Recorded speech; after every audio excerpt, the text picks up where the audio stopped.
خوش آمدید۔ آج ہم بات کرنے والے ہیں ایک ایسی خاموش بیماری کے بارے میں جو لاکھوں لوگوں کی زندگیوں کو متاثر کرتی ہے اور اکثر اس کا پتہ بھی نہیں چلتا۔ جی ہاں، یہ COPD پر ایک گہرائی سے نظر ہے، تو آئیے مل کر اس راز سے پردہ اٹھاتے ہیں۔ اچھا، کبھی ایسا ہوا ہے کہ سیڑھیاں چڑھتے ہوئے ایک دم سے سانس پھول جائے؟ یہ ایک ایسا احساس ہے جس سے ہم میں سے بہت سے لوگ واقف ہیں۔ دن بھر کی بھاگ دوڑ میں ایسا ہو ہی جاتا ہے، لیکن سوال یہ ہے کہ کیا یہ صرف تھکاوٹ ہے یا اس کے پیچھے کوئی گہری وجہ چھپی ہے؟ ہو سکتا ہے کہ یہ احساس COPD نامی پھیپھڑوں کی ایک عام بیماری کی طرف اشارہ کر رہا ہو، اور آج کا ہمارا مقصد بالکل یہی ہے، اسی سوال کا جواب تلاش کرنا کہ آخر یہ بیماری ہے کیا اور اس کا ہماری زندگی پر کیا اثر پڑتا ہے۔ تو پھر آئیے اس احساس کو ذرا سمجھنے کی کوشش کرتے ہیں۔ آخر جب سانس پھولتا ہے تو ہمارے جسم کے اندر، خاص طور پہ پھیپھڑوں میں چل کیا رہا ہوتا ہے؟ کیا ہلچل مچ رہی ہوتی ہے؟ اچھا، تو COPD اس کا پورا نام ہے کرونک obstructive pulmonary disease۔ اب اگر آسان الفاظ میں سمجھیں تو یہ ایک طویل مدتی بیماری ہے، مطلب ایسی حالت جس میں پھیپھڑوں میں مسلسل سوزش رہتی ہے، اور یہی سوزش وقت کے ساتھ ساتھ سانس لینے کے عمل کو آپ کہہ سکتے ہیں کہ مشکل سے مشکل تر بناتی چلی جاتی ہے۔ یہ سمجھنا واقعی بہت ضروری ہے کہ یہ بیماری پھیپھڑوں کے اندر کیسے جڑ پکڑتی ہے۔ دیکھیں، سب کچھ شروع ہوتا ہے دائمی سوزش سے۔ پھر کیا ہوتا ہے؟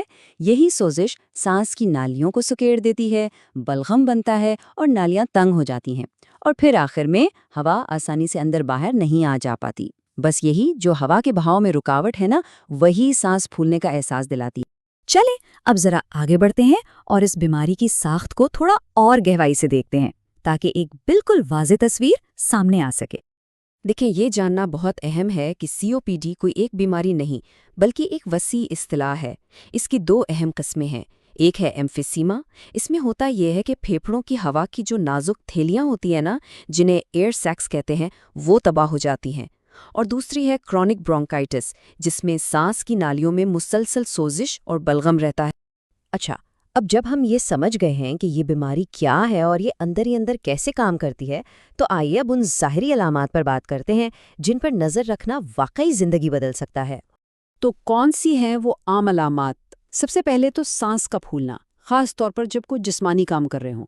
پھر ایک ایسی کھانسی جو مہینوں تک پیچھا نہ چھوڑے، ساتھ میں بلغم بھی۔ سانس لیتے وقت سیٹی جیسی آواز، جسے گھرگھراہٹ کہتے ہیں۔ اور ہاں، ایک ایسی تھکاوٹ جو آرام کرنے سے بھی دور نہ ہو۔ یہ صرف جسمانی تکلیف نہیں ہے، یہ زندگی کے چھوٹے چھوٹے لمحات سے محروم ہونے کا احساس بھی ہے۔ تو اگر یہ علامات نظر آئیں تو اگلا قدم کیا ہے؟ ظاہر ہے تشخیص، اور اچھی بات یہ ہے کہ تشخیص کا عمل کافی سیدھا سادہ اور واضح ہے۔ آئیے دیکھتے ہیں کہ ڈاکٹر اس نتیجے پر پہنچتے کیسے ہیں۔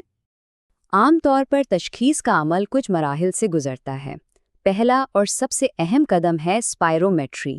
یہ سانس لینے کا ایک بہت سادھارن سا ٹیسٹ ہے جو بتاتا ہے کہ پھیپھڑے کتنی اچھی طرح کام کر رہے ہیں۔ اگر ضرورت پڑے تو سینے کا ایکس رے یا CT اسکین بھی کیا جا سکتا ہے، اور ہاں، خون میں آکسیجن کی سطح بھی چیک کی جاتی ہے۔ اچھا، تشخیص تو ہو گئی۔ اب سب سے اہم سوال یہ ہے کہ آسانی سے سانس کیسے لیا جائے؟ تو اس کے لیے ایک مکمل منصوبہ موجود ہے، ایک ایسا پلان جو زندگی کو بہتر بنانے اور سانسوں کو آپ کہہ لیں کہ بحال کرنے میں مدد کرتا ہے۔ اور اس منصوبے میں جو سب سے اہم، سب سے ضروری اور سب سے زیادہ مؤثر قدم ہے، وہ ہے تمباکو نوشی کو ہمیشہ کے لیے خیر باد کہنا۔ یہ وہ ایک فیصلہ ہے جو بیماری کے بڑھنے کی رفتار کو ڈراماٹک طور پر، جی ہاں، ڈراماٹک طور پر کم کر سکتا ہے۔ لیکن بات صرف تمباکو نوشی چھوڑنے پر ختم نہیں ہوتی، علاج کا ایک پورا جامع منصوبہ اپنایا جاتا ہے۔ طبی علاج کی بات کریں تو اس میں برونکو ڈائلیٹرز اور اسٹیرائڈز والے انہیلرز ہوتے ہیں۔ یہ کیا کرتے ہیں؟ یہ سانس کی نالیوں کو کھولنے اور سوزش کم کرنے میں مدد کرتے ہیں، اور اس کے ساتھ ساتھ طرز زندگی میں کچھ تبدیلیاں بھی بہت ضروری ہیں، جیسے پلمونری بحالی کے پروگرام اور فلو اور نمونیا سے بچاؤ کے ٹیکے۔ یہ سب مل کر کام کرتے ہیں۔ یہ بات کتنی خوبصورتی سے اس پورے نقطے کو سمیٹ لیتی ہے نا؟ یہ ایک بہترین مثال ہے جو ہمیں یاد دلاتی ہے کہ ہمارے پھیپھڑے واقعی کتنے قیمتی اور نازک ہیں۔ ان کا خیال رکھنا ہم سب کی سب سے بڑی ذمہ داری ہے۔ تو آخر میں ایک سوال جو ہم سب کو سوچنے پر مجبور کرتا ہے، اپنے پھیپھڑوں کی صحت کو بہتر بنانے کے لیے آج، ابھی کون سا ایک مثبت قدم اٹھایا جا سکتا ہے، چاہے وہ تمباکو نوشی سے دور رہنا ہو یا صرف چند قدم چہل قدمی کرنا؟